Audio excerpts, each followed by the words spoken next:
moderator today is Artze-Vega.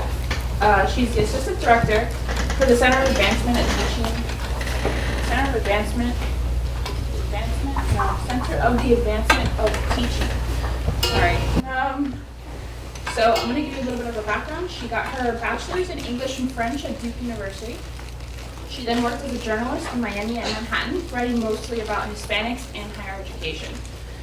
She then got her master's in English literature at UM, which she regrets not getting at FIU.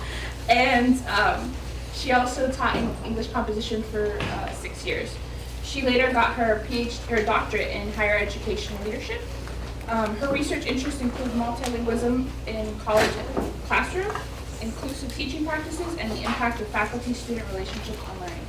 So here is Dr. Vega.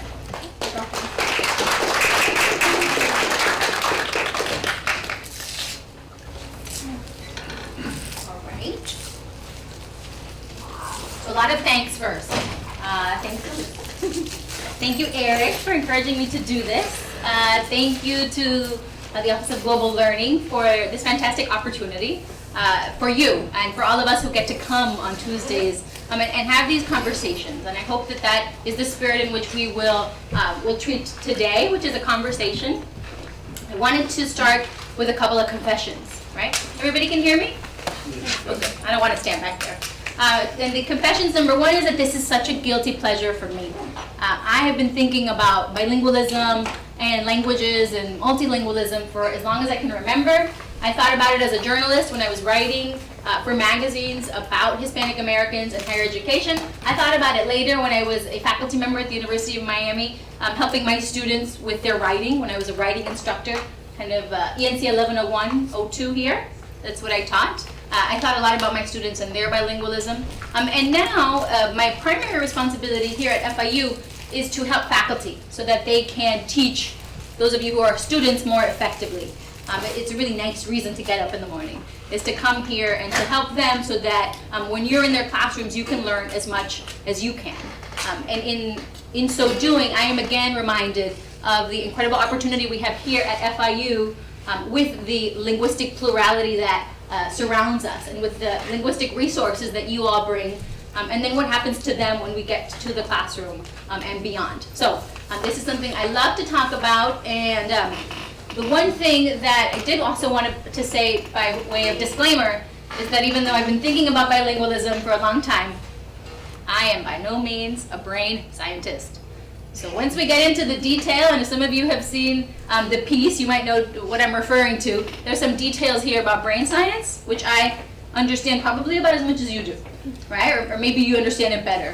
So I hope that we don't get caught up in those details and that minutia. I hope that instead we will talk about bilingualism, the new discoveries, and the implications for all of us. Yeah? The plan?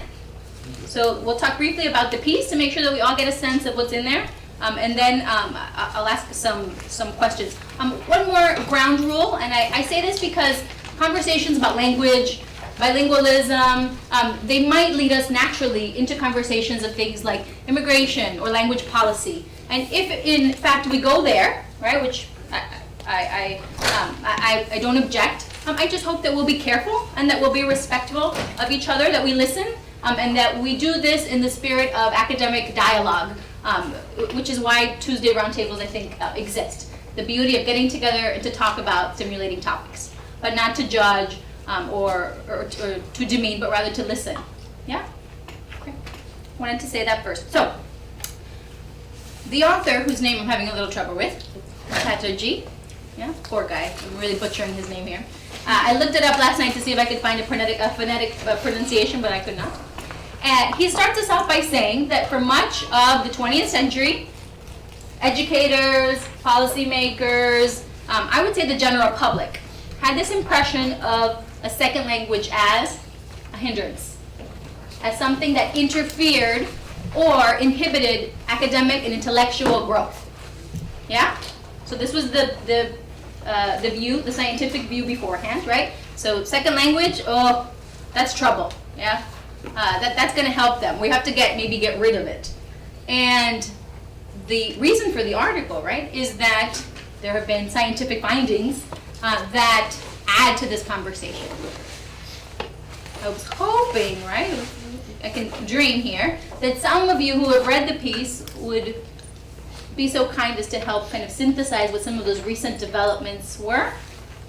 Does anybody kind of get a good sense of the new view? So if the counter view was, it's a hindrance, what were some of the new ideas that have come to light through recent scientific studies?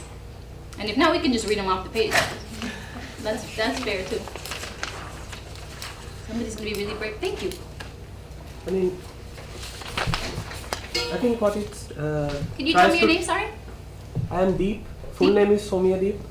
So it is Thank difficult you. I just like wanted this. to thank you for volunteering. Go ahead. Okay.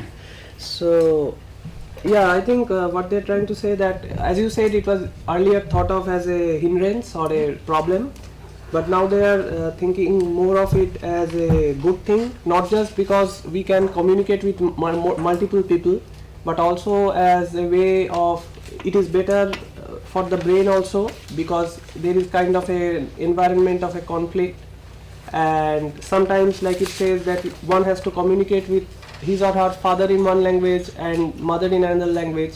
So we have to be more aware of the changes. That makes us more aware of the changes around us. And they also did some studies on babies, which shows that those that are exposed to 2 languages from birth were like, yeah, they were better compared to those that were raised in one language. So we have a couple of things. Thank you. And I want us to separate them nicely just so we can be clear. That's the general theory is that the brain is somehow what compared to the brain of monolinguals, the brains of bilinguals or multilinguals? What kinds of words could we use to describe this possible advantage? It enters in conflict, and therefore like it's forced to kind of have like it like gives it the capacity to I don't know, like problem solving capacities, because it's forced like to resolve issues within. So when like placed with certain problems, it's easier to solve them. Okay, I think that actually is a very nice follow-up. Yep. So the brain, by having to make choices about what language to use, then somehow becomes more adept to problem solving. Nice. Tell me your name. Priscilla. Priscilla. Thank you. Others? Yeah. The bilingual brain has to equal more than monolingual brain. Say it again, please. The bilingual brain has to effort more than the monolingual brain. Ah, so it's exerting more effort as it processes. Yeah. And what is the result of this kind of extra effort, extra having to monitor the environment? What is the theory that happens to the brain? It's kind of tricky, so if we're a little stuck, that's okay. I'm so happy we have each other, right? There are a lot of us. It was somewhat like. Sorry, please. You have the ability to think like faster and more in hand. Like if you're driving, you're able to remember the direction at the same time drive to get there. Okay, I like this. So you have multiple things that you're trying to do at the same time. You're asking your brain to do several things at the same time. And if you have a second language or a third language, right, then the okay, very nice. Yes, you wanted to add to that. I suppose it's similar when you work out your body. Ah. You are in better performance. Similar with the brain. Yeah. It's a very important parallel to the brain. So the author suggests that in that way, the brain is like a muscle, and we're giving it good exercise with exposure and practice in other languages. Nice. This is a really nice parallel that I hope that you will take with you outside of today's conversation.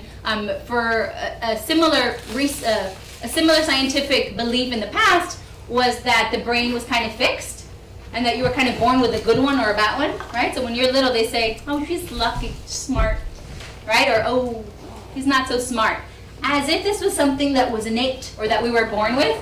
And cognitive science, very similar to the science explored in this article, tells us quite the contrary. It tells us that in that respect, all of our brains are much more malleable than we were made to think.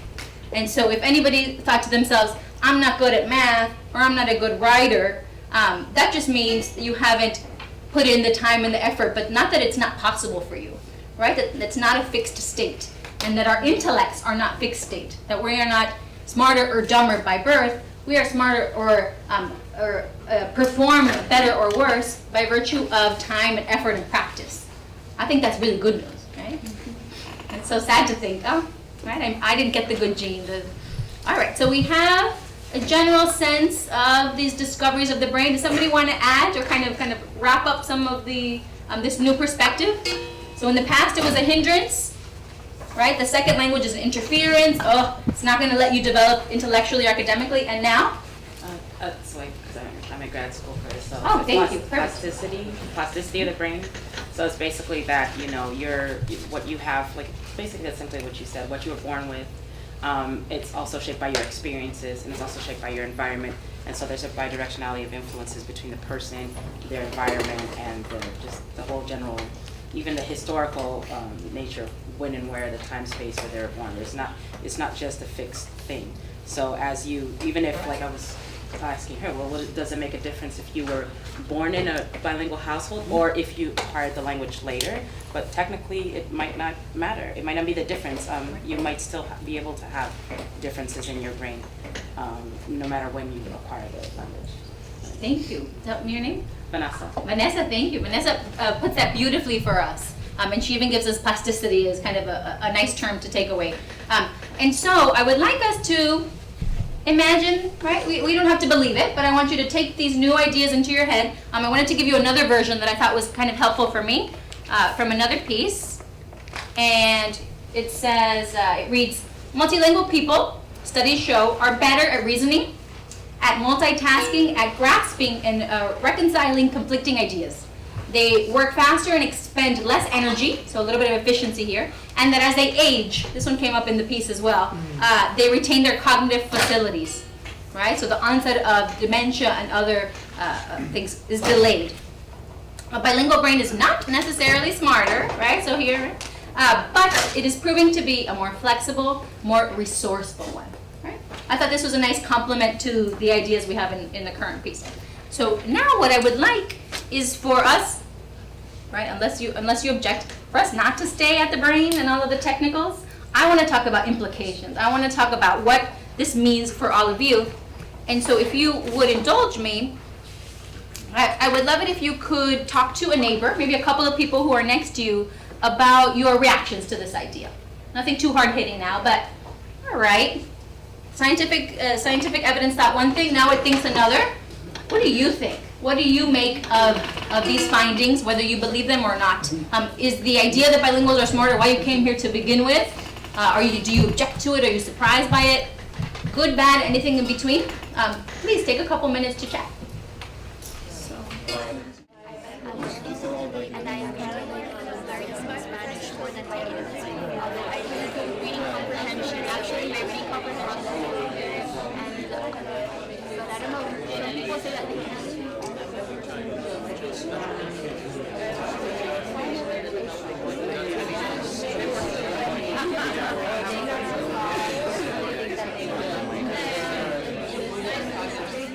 Thank you. So polite.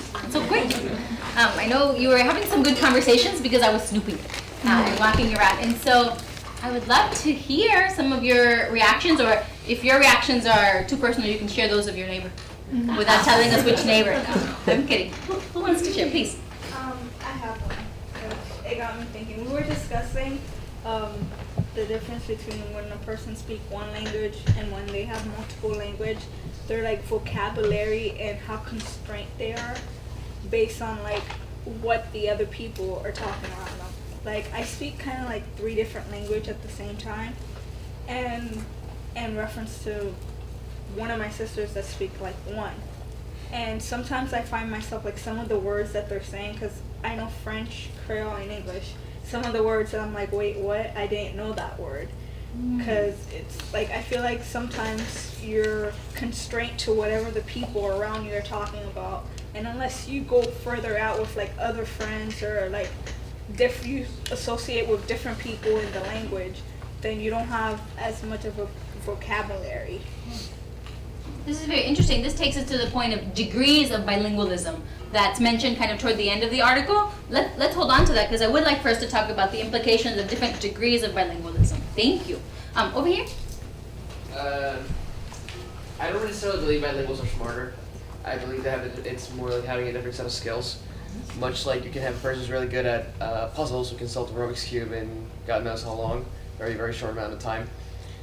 When they mentioned that it shields against dementia, it also reminded me how mental puzzles tend to have the same effect. They shield people from dementia. They recommend also a lot of mathematics, anything to do with puzzles and cognitive reasoning. So my bottom line is bilinguals aren't smarter. They're just better at a different set of skills, and they are very different people, and they're much more flexible because also depending on how different the second language is from the original language, they have to face a completely different world or a completely different culture. It's like when you learn, you go from Western language to an Eastern language that has a lot more emphasis on the whole rather than the individual. You come to a slight cultural conflict within just the language. You don't have to actually face it, but it's in the words themselves. Okay, I love that. So maybe if the two languages or the multiple languages that you speak, the more different they are, the more cognitive exercise, even if we don't have to believe the premise that makes you smarter. Fair. Reactions to this or other ideas? Yeah. I don't think that bilingual people being smarter, but they have a big advantage that they can receive information from two different channels. For example, his first language, he receives information from his language, and from the other language, he receives more information. Maybe it's the advantage that a bilingual. Okay, so maybe that helps with the advantages, the access to different information, to different groups of people, to different ways of seeing the world and ideologies. Yeah, you had your hand over here. No? No. Oh, I'm sorry. Mistaken, please. I agree with both of them, and we are discussing, I also feel the same thing, I never thought that bilinguals are smarter, but having said that, I agree with most of the points the article makes, because when I am speaking, I am continuously thinking in my own language, and I am continuously translating it at the same time. So that is kind Getting of a workout. Yeah, so that is like solving a puzzle, and as studies have shown that solving puzzles and always challenging the brain is good to prevent diseases like Alzheimer's and Parkinson's and all that. So maybe that is an advantage. And it kind of makes sense to you. I like the references to dementia because they have been very publicized lately. Yeah. Over here, and then we'll come. I would say the same, bilinguals aren't necessarily smarter. If anything, they're more adaptable. You could say the same for book smart people and street smart people. They're not better than one or the other. It's just they're able to adapt to that certain environment. So I'd say adaptability. Adaptable, nimble, efficient. These are other terms. That's why I wanted to read the description from the other piece, because they gave us other terms in case we weren't comfortable with smarter. I agree. Yeah. I understand why, I guess, both the article backs off from smarter and why some of us are unsure if we want to say smarter right now. But so I think it might be useful to define smarter, and I think ultimately using the word smarter might totally make sense. Bilinguals might be smarter than they otherwise would be. Basically, it gives you an advantage when you grow up bilingual. I mean, we're saying they're not necessarily smarter, but they have faster access to their information that's in their head, or they're better at processing two pieces of information. What else could you possibly want other than that if you're trying to make yourself smarter? All you might otherwise say is, I just want more raw information in my brain. I mean, my brain has more stuff in it. Bilinguals probably have more raw information in their brain too, because even just based on two names for everything. But all the things we're describing, all the advantages we're describing are elements of intelligence. And I don't think we should be that afraid of saying smarter. Fair enough. Yeah, I think it's an excellent point that the word smart is so kind of amorphous and we're not going to all agree on what smart means, which probably is why we resist it. Yeah, do you want to say something? Yeah, I really agree with what he says, and I really think we should make a basis for what smart really is, because at the same time, if you can think faster and quicker on your feet, that is supposed to be considered smarter, because you might be smart, but it takes you a while to figure out the information, and that's not going to really help you.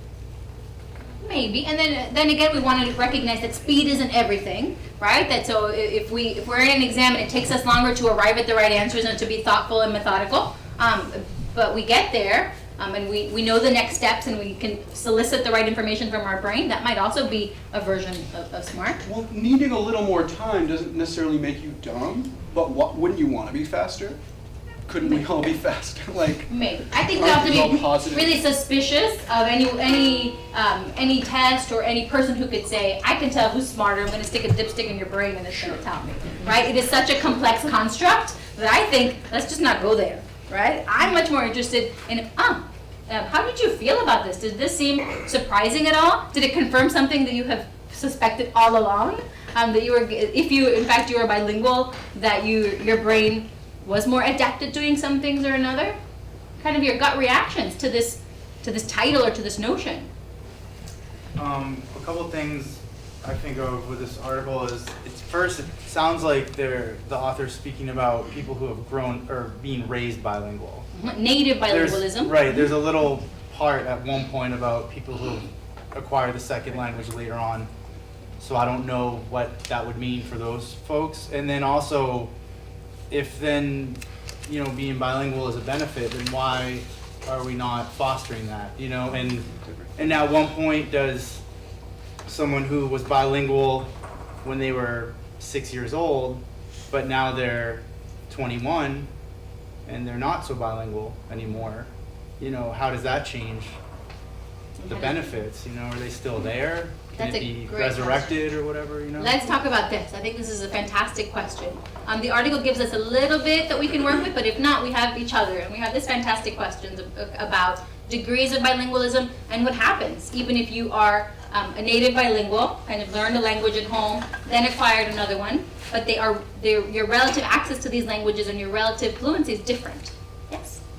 I kind of coincide this with the differences between gender and brain function, because we have this membrane between the two sides of the brain, that there seems to be a difference among men and women in their corpus callosum, and that basically allows the two hemispheres of the brain to kind of have more communication between the two of them. And when I read the article about language acquisition, it kind of seems that maybe it's not the issue of being smarter, it may be having more connections between parts of the brain, or more access to, or more frequency of use of different parts of the brain that might not necessarily be present in someone who doesn't have to use those things, kind of like switching gears in a car, for example. So I think, but I agree completely that I don't think the speed may necessarily be associated with somebody's intelligence, but it just may be that it's kind of engaging these different parts of the person's brain at more frequent levels than a monolingual person.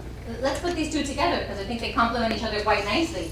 So the idea that what happens when you access that second language or that first language less frequently, right? Even if you had them at semi-equal levels at some point in your life, when you grow into adulthood, you are primarily speaking one and have the other one for communication with some select relatives. Does that seem to like it would affect the case being made for the flexibility and the cognitive benefits to the brain from the multilingualism? Yes, please. I guess it depends on how well you know both languages, because sometimes when you really know a language, it just sticks with you. You already automatically know when to use which language, and you can use it verbally in a way that is understood by the other party. But at the same time, my little cousins, for example, they've been growing up with 2 languages, and right now it's gotten to a point that neither of them can actually communicate in either language. You understand? So now it's kind of like the parents are enforcing just one language at a time. But for me, on the other hand, I grew up with one language. I was talking in my country that language for 11 years. I came over here, I learned English, I learned it well, and I was able to use it. And so far, I still know how to speak Spanish. I still know how to communicate well with others. I guess it just depends on how well you know either language.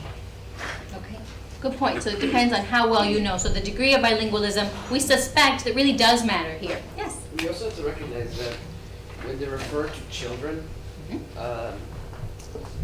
it has a lot to do not just so much with the fact that they're bilingual, it's more their learning and development in general.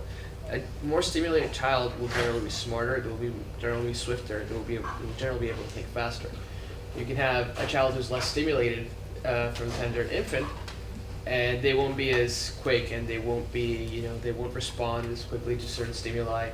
So you could count a second language as an additional form of stimulation towards a child. Not so much bilinguals are on their own smarter. That would imply that bilinguals aren't necessarily smarter. It's more like the more stimulated child is smarter. Okay. What do we think about that? Yes. I think it's safe to assume that if it's a child in a household where they're being exposed to 2 languages, they're also being exposed to 2 different cultures and 2 different ways of like understanding life or evaluating certain problems. So it could be that they were just exposed to different ideas so often that they're more susceptible, more able to understand opposing views. I like that. It's a separate theory, but I want us to shift gears a little. I'm trying to be really mindful of all the things I want us to address. But thank you for sharing. I love this. I wanted to take us back. You can stay with me for a second. I wanted to take us back to this, the view that preceded this current one, right? That a second language was indeed considered a hindrance or something that held back students' intellectual development and academic development, right? If we could go back there for a moment, I would like us to think about not just that scientists held this to be true and brain science hadn't told us otherwise, but that a number of decisions, policies, educational decisions, the ways that maybe some of you were taught in school may have stemmed from this viewpoint in ways that go beyond, oh, this was a discovery, they thought this, they thought now, but that it really trickled out and affected people's lives. So I hope that now maybe you have broken the ice and not just spoken to your neighbor, but maybe can talk to a couple people nearby about whether you have any times in your life where you had experiences where you were made to feel that your second language or your third language or your second dialect, and I would like to bring that up as another alternative, not just a language but a dialect, was seen by others as something of a hindrance or something that you needed to be kind of ridded of so that you could continue your academic development and be a successful student or a successful person. Yeah? And so I know this might be a little bit sensitive, but I think it's really important for us to unearth this and not to see this as just a scientific discovery, but rather something that has affected many of us, I imagine. So if you could take a couple minutes and chat about that. Yeah. This one is a little bit more sensitive, maybe a little bit closer to home. I heard a lot of you talking about experiences of relatives and people you know, and I think that's absolutely, I would absolutely invite you to share some of those too. And so, just as a reminder, the question at hand is, can you think of times, whether your own experiences or those of people you know, where this view that language is a hindrance was actually reflected in the actions or the policy or the something that happened in a school or workplace or any other setting that reflected this view that the second language is really something that is trouble. We gotta take care of it because otherwise it might stifle your academic growth. Well, like I was telling my group, when I came to this country, I got into elementary school, and most of the kids, actually, like I would say 90% of the kids knew how to speak English and English alone. And I would have to be pulled out of my classes to be taught English, and I would be also expected to complete the same assignments in the class. So it was kind of like, for my education, it would take me 5 times longer to complete a simple assignment just because I didn't know the language. And also being about the only one being pulled out of my class, I felt kind of like it was a disability, not knowing English and just knowing Spanish. Also, none of the other kids could talk to me because not that they didn't want to, I would like to think it was because they didn't want to. It was because they couldn't. I couldn't understand what they were saying and they couldn't understand what I would tell them. So it was just this mix-up. I felt kind of secluded from the whole class. Thank you for sharing. You could see how this is very real effect. So this idea that you were separated, but also meant to feel inferior somehow. You said handicapped. Yeah. Like that's a beautiful, connection to the piece of something that was holding you back, and you had to get special assistance to almost rid yourself of it or to be able to make progress. Yeah. Thank you. Other ideas that came up or anecdotes? We came here when I was 4, from Brazil, and I was actually held back for kindergarten, and the teacher or whoever, the psychologist, I don't know, proposed to my mom that, you know, that it's best that she stay for an extra year learning English, blah, blah, blah.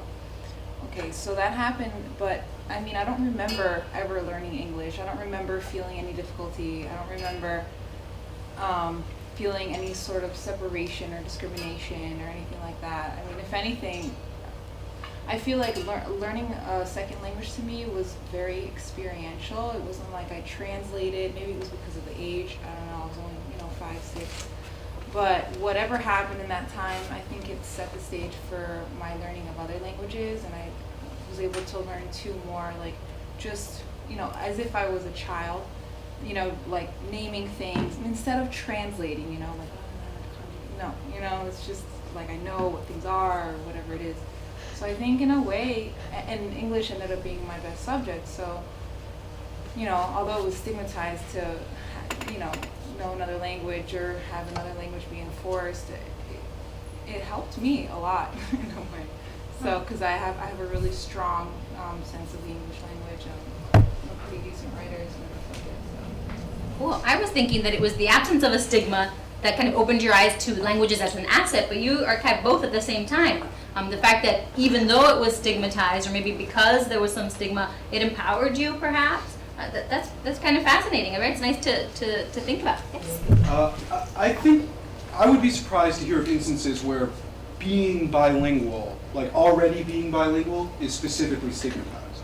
The thing we have to remember is these are in context of a unfair power relationship between the dominant language of English and Spanish, which is an immigrant language in the United States, or is an immigrant language now. They used to be here first. But yes, they were. So when you're not being stigmatized for knowing Spanish. You're being stigmatized for knowing Spanish rather than English or Portuguese. That's what people would be stigmatized for. So what happens, and I know happened to my family, is you're encouraged to learn English at the expense of Spanish. I think there's a world where people show up and are encouraged to learn English and keep Spanish. That's the good thing. Like, I don't think people are stigmatizing being bilingual. People are stigmatizing, having an accent and not being able to communicate. Okay, let's put it out to the group. I think this is a really good point. Is it the fact that they are not bilingual that they're being stigmatized, but they are monolingual in the non-dominant language that's seen as problematic or as a hindrance? Well, as problematic and race and class. Yeah, absolutely. And thank you for bringing all of those things up, because they're here whether we've been talking about them or not. They're all around. They're all elephants.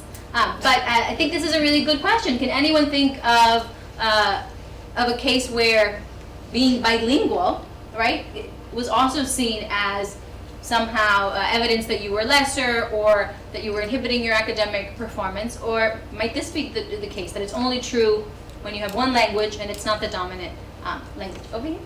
Well, I really like what you said, and I agree with her. Like, I've never been faced with, I speak Haitian Creole, my family is Haitian, but I do believe that it's problematic that some people come here but they're not willing to take on the main language. Like, we're actually shifting Americans to learn an immigrant language. You see it daily, and I believe that eventually it will become a super dominant language.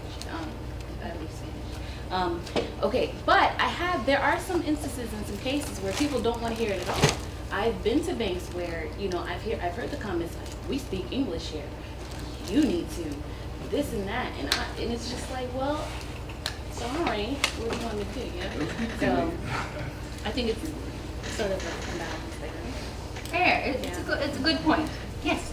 I agree with what you said, but at the same time, there's like a couple of times where I'm applying for a job and I can't get it because it's required that I speak Spanish.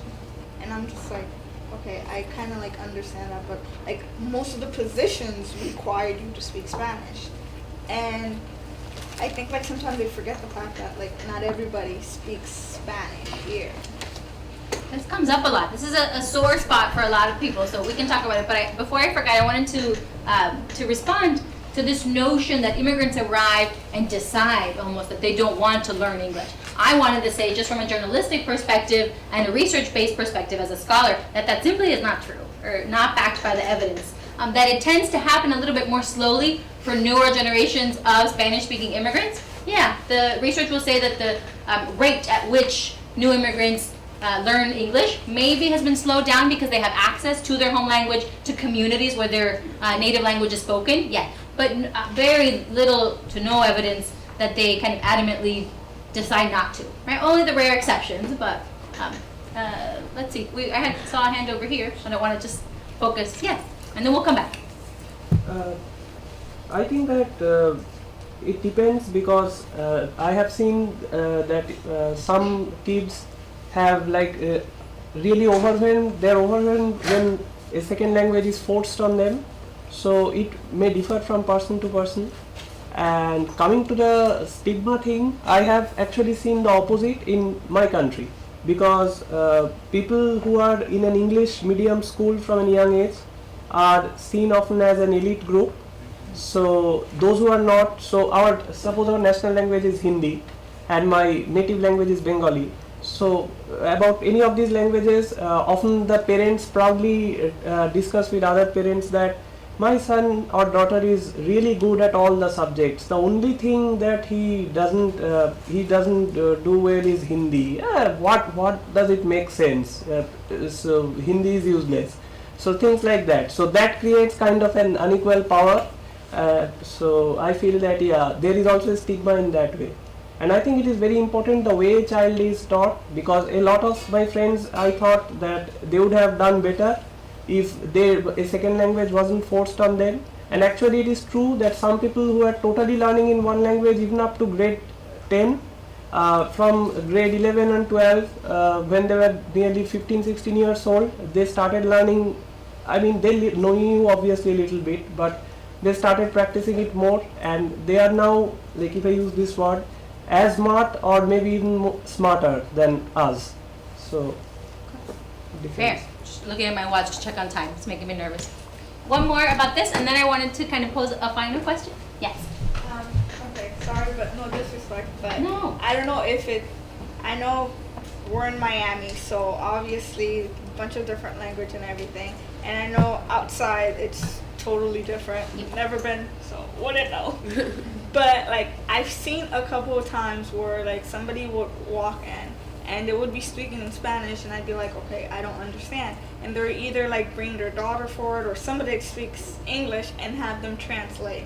And I'm just like, I don't know why, but just like simple things you could learn. It doesn't mean you need to learn the full language, but simple little phrases you should be able to learn to communicate with people, because not everybody is going to be able to speak Spanish. And I know this is Miami, where it's like Spanish everywhere, literally. But at the same time, you have to learn to adapt somehow, and not just assume that people will accommodate for you. I agree entirely.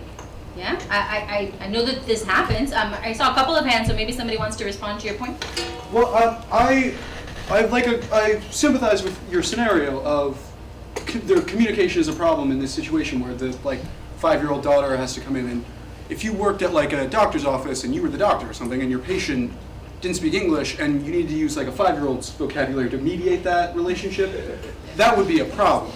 But what I would tell you and that doctor is the responsibility incumbent upon the Spanish speaker to, like, hey, you live in Miami, you should think about learning English. A lot of people do that. That responsibility is incumbent upon you basically equally. Because guess what? You live in Miami. It might be useful to learn Spanish. It might even make you smarter. The only reason you might feel like you have a right to say, learn Spanish, is because it's America. The only reason, this person came to America is America happened to be a good place to move to because it's richer and pretty safe, which are unfair advantages that were earned sometimes by killing Spanish speakers. I would basically say, think about learning Spanish. Right? Thank you. One more. Yes, thought about the same. Just kind of in regards to what he said, it's kind of unfair. I mean, I think it is a good thing to learn Spanish just in general, but I think it's unfair to say that it's at the same level, because that would be like me going to Mexico and being like, hey, you guys are right at the border, you should all consider learning English, and me, you know, not wanting to at least kind of learn some Spanish to survive in situations, you know. I mean, if you're in a country and their main language is this or that, you should make an effort to learn it. I mean, even tourists who are just going there for a couple of weeks to, you know, learn something. So if you're going to stay there permanently, it's useful. You don't have to learn the whole thing, but, you know how to communicate, know how to present yourself. Fair, and I don't know many immigrants who would disagree, right? Even though we have anecdotes to the contrary. The last question I would want to pose is, what do we do now, right? Does this new perspective on bilingualism and multilingualism and its potential cognitive gains and cognitive advantages to you and to your brain and to the brain of the people that you know, does this make you want to do anything differently? Does it affect you somehow? Yes. Like for myself, my main language is English, but I have Hispanic background, so not like both my parents are both bilingual and my whole family's bilingual. It's almost not isolation, but when I volunteered at South Miami Hospital, I basically had to teach myself again Spanish, because not only in high school you only required 2 years of Spanish, and those 2 years of requirements I took, but it wasn't enough that I knew to get by. Like if someone came in and asked something in Spanish, I really had no idea how to communicate with them. So I found it as a hindrance that I didn't know Spanish, and I basically had to teach myself Spanish to get by and be able to at least try and communicate with them. So there's both playing fields of, you may not know how to speak another language, and it kind of hinders, especially for job applications. They're asking, are you bilingual, and if so, what language? And if you say no, you're probably, then they're comparing you, a non-bilingual with a bilingual person, then who do they take over? Right. It's a very good reminder, right? So that we have practical benefits and kind of makes you more marketable. By the same token, there might be cognitive gains. So maybe this can help kind of motivate you to relearn your native language, or to try to enhance your degree of bilingualism. Yes? Yeah, I don't think it's like that, oh, you live in America, you have to learn English. In Miami, you don't have to learn English. If you're so exposed to Spanish that even if you go to the supermarket and ask someone, where's the peanut butter, they'll respond to you in Spanish. They'll understand it and they'll respond. It's not like my cousin did a year internship in Idaho. No one spoke Spanish there at all, so he was forced to learn English. In Miami, you're not forced. There's a lot of people that speak Spanish, so you can get by. Fair enough. Implications. What do we do? Where do we go from here? Yeah. I'm not natively from the United States. I just moved here 2 years ago, and as you can see, my English isn't so bad.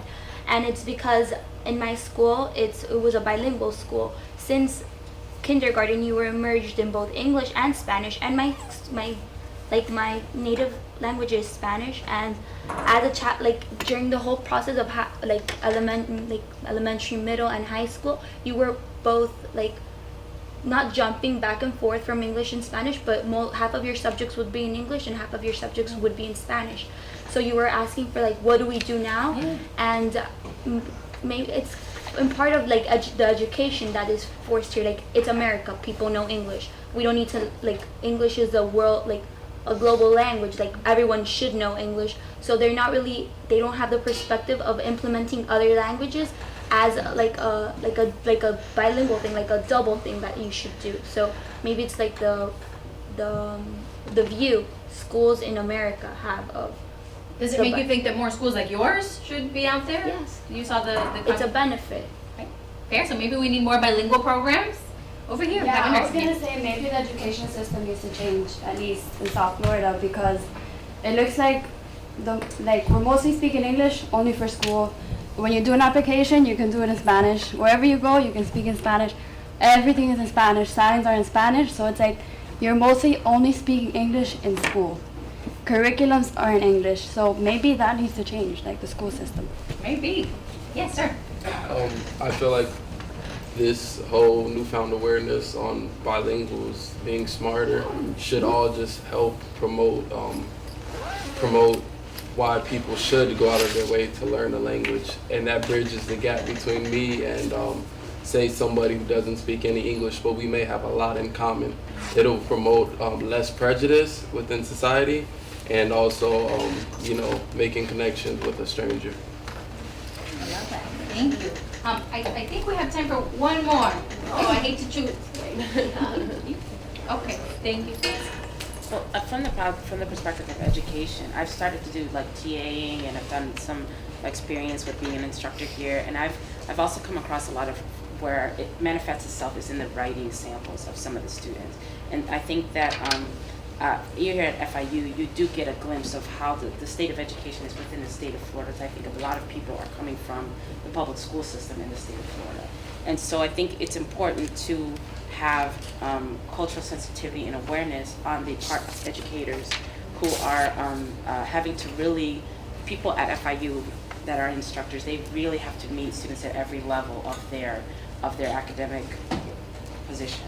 And I guess that's kind of come and hit home with me as being aware that there are gaps in terms of, because I feel like the writing and acquisition of a language, I feel like writing is that final frontier, because you can speak something and you can understand it, but when you put pen to paper and you articulate your thoughts in another language, it's kind of like that's your apex as far as I'm concerned. And so I think that from us as educators and people trying to achieve an education, I think it's really important that we have sensitivity on this end, but I also agree with the other statements regarding the education as a whole, because clearly if you have the fourth largest public school system in the country and you have teachers overwhelmed, the classes are huge, there's no way that they're going to be able to meet the needs of all the students on all these different levels of language acquisition and places where they are in the immigration and learning acquisition process. And so I think it's a very complex issue, and I'm glad we're at least able to talk about it, because it's real. On that note, thank you so much for being here and for being so forthcoming with your experiences and your thoughts. I'm going to stick around, but